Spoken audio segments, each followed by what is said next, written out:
Good morning. My name is Paul. I've got a question for Lara. Fascinating conversation. Of the 200 sales calls you were making before coffee time, what was your conversion rate?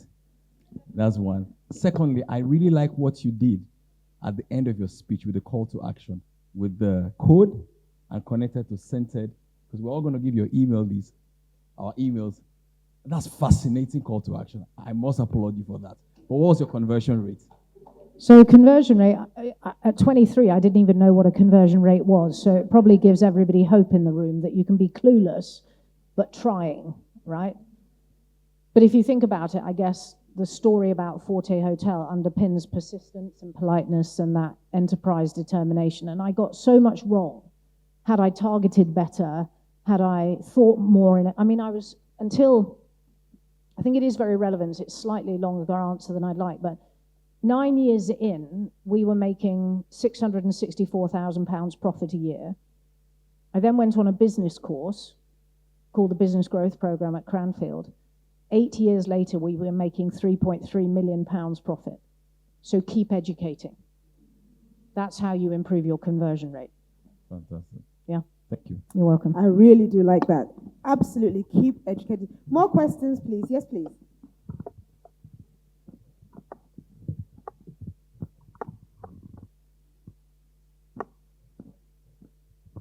Good morning, all. Good morning to panelists. Thank you for your time this morning. Time well spent. Laura, the question's for you again. When you spoke, you told us you sold a business you'd grown from the ground up 20-something odd years later. And first question is, how best can you advise, especially budding entrepreneurs, of when to make that decision, when to make that call, when to know how I have to benefit? This is the tipping point. It's time to say.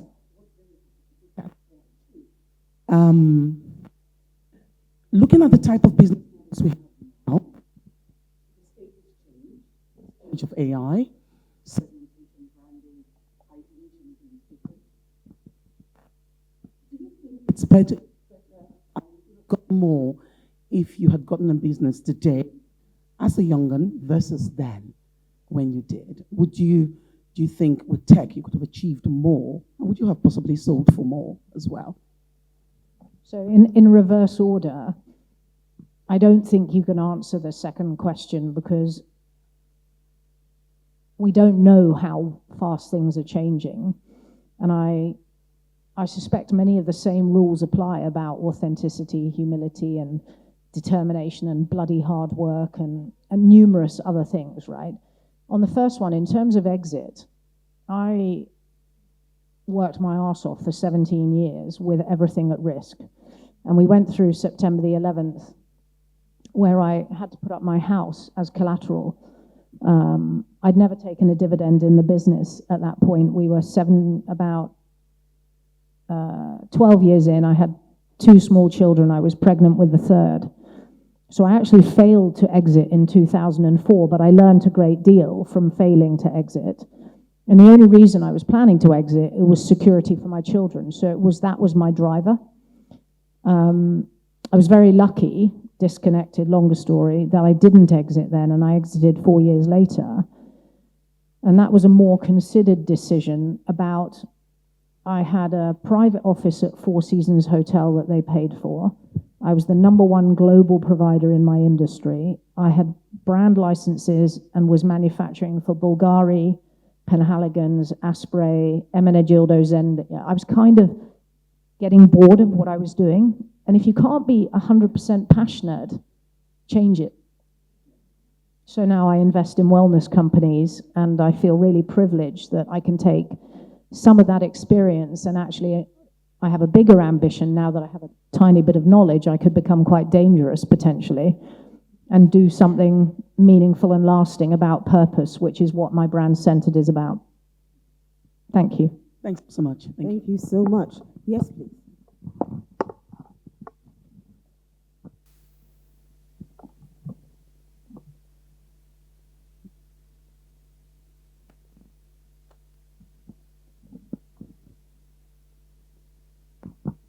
Good morning, everyone. My name is Tim Tokwe, and I have two questions, one for Lara and one for Yetunde. My question for you, Lara, is considering from a seller's perspective, it actually makes sense to get your finance before you send the goods. But considering from a buyer's perspective, there is what if it is not fit for purpose, quality control. So did you ever consider letters of credit or any other legal forms of payment to secure your transaction? So a letter of credit secured by a bank, yes. I think there's a bank in the room, maybe go and get some advice, but at no other point, because I once had to go and collect some money in Oman, and I sat in a finance office and I said to the guy, I am genuinely going to scream to the rooftops unless you give me my money. And it's not a comfortable thing to do, genuinely. Slightly crazy. But it was my money. So genuinely, you can't, if the product that you are selling in an export market is valued and sold appropriately, sampled, signed off, and the customer wants it, they'll pay because they can see an upside profit margin. If not, it's fool's gold. Thank you very much. And Yetunde, you said that the most important thing, you're a service provider, and I'm a service provider myself, and I know that it's all about integrity to actually get the first step. But how do I meet someone now? I'm hoping to do business with this person. How do I show the person that I actually have enough integrity for them to trust me within that short period of time, or via an email or phone call or whatever means I am trying to actually make connection with this person? One of the best ways is through referral. It's being clear on your page. So anybody here will know somebody that will need your service. So the key thing is to say, when you meet the person, you want to know them, of course, demonstrate interest, curiosity, talk about yourself, but be interested in them. And listening is not to be heard. It's so that the person knows you've understood them. So it's from their perspective. And then you say what it is you do. And then you ask the question, who do you know? Not can you tell me, who do you know? And once they tell you who they know, you can say, I'd love an introduction. Off you go. Thank you very much. All right. All right, we have another one. Okay. One more question. We're wrapping up very soon. Yes, please. Then I think we just have two questions. Yeah.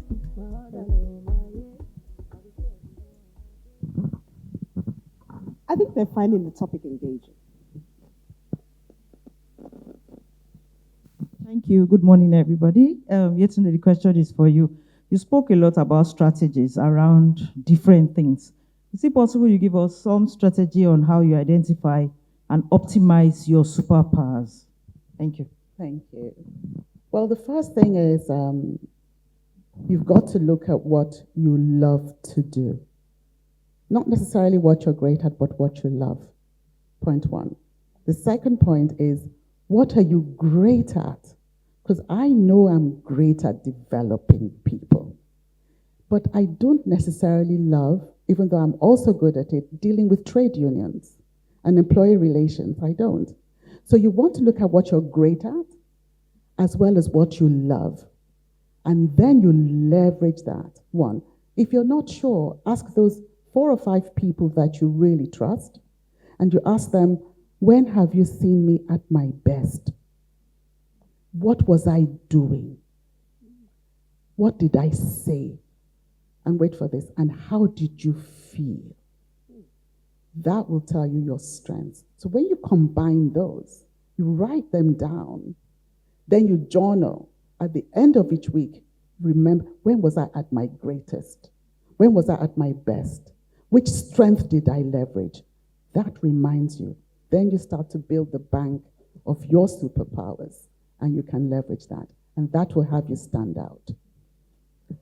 Thank you so much for that. Okay, I think if they can just quickly allow us, you're the last person to have a question. I just don't want to leave you out because we have to wrap up now. Thank you so much.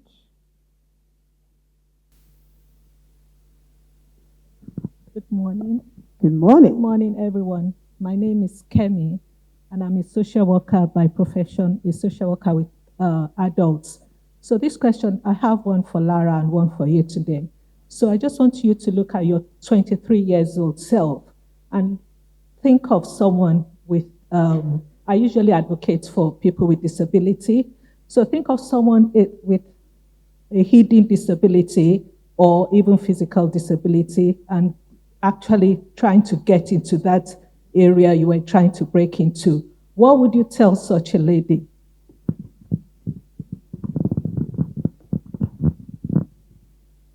So I had never lived in England until I was 23. And I'm lucky enough to have had an education in Scotland, experience internationally. So I had built some skills or some knowledge, right? And I'd had some sales jobs. And by trade, I am a salesperson. That's my spice, for want of a better description. And I'd say find the thing you love doing, exactly as you've said, and ask for help, because help will always accelerate you. I've never had somebody go, I'm not going to help you. It just doesn't exist, right? And by the way, if it did exist, they're the wrong person. They can sod off. But I would say everybody has disabilities, right? I've got a deeply dyslexic daughter, so she's chasing the passion of creativity. I've got, we've all got disabilities. They may be transparent, they may be physical, they may be, but I would say persistence and get help, and then do exactly what you're doing, which is find out what you love to do, because we stick at the stuff we love doing. Right? We do. Thank you. And yet today, I know you talk of coaching and leadership, but actually, how would you advise someone, either a young adult, an adult with disabilities, either learning disabilities, physical or hidden? How would you advise such a person to access those facilities and actually be able to break through the barriers of actually getting to a leadership position?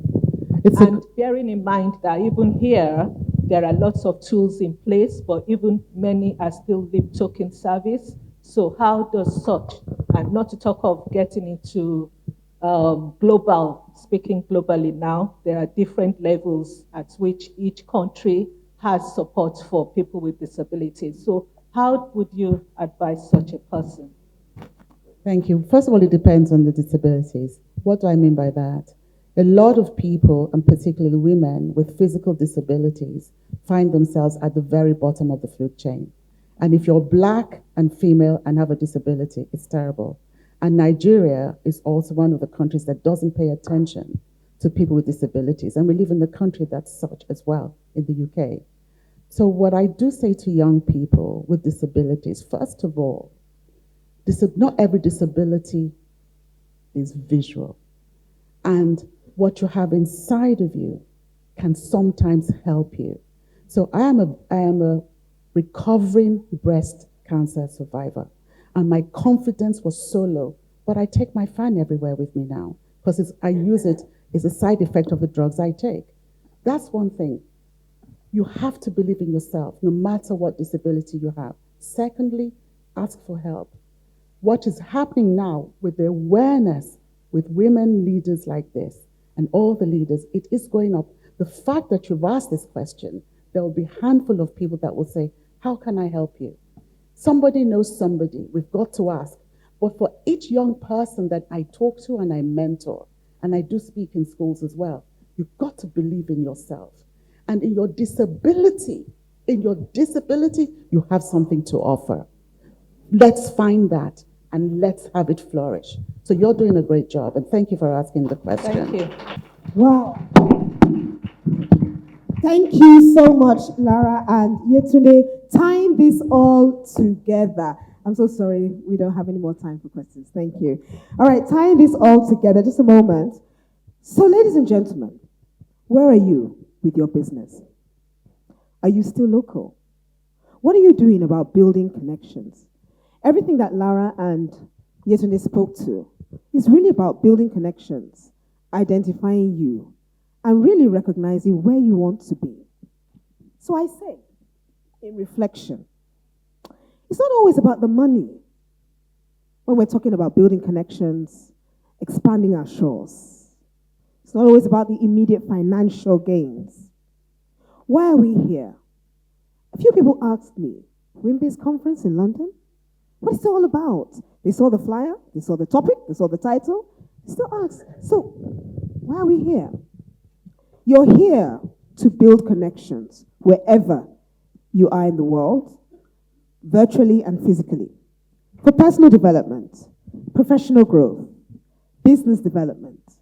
And so I must say, for all the reasons in the world, for health and well-being, for, you name it, for many reasons, seek to connect with purpose. Mix, mingle, navigate, and enjoy the journey as you're going along. As you can see, Lara and Yetunde are enjoying the journey. Learn from others, insights, experiences, exposure, challenges, tips. I would say to you, be visible, be available, be accountable. And so therefore, cultivate trust in this journey of building connections, collaborate safely, and connect competently. Thank you all for listening.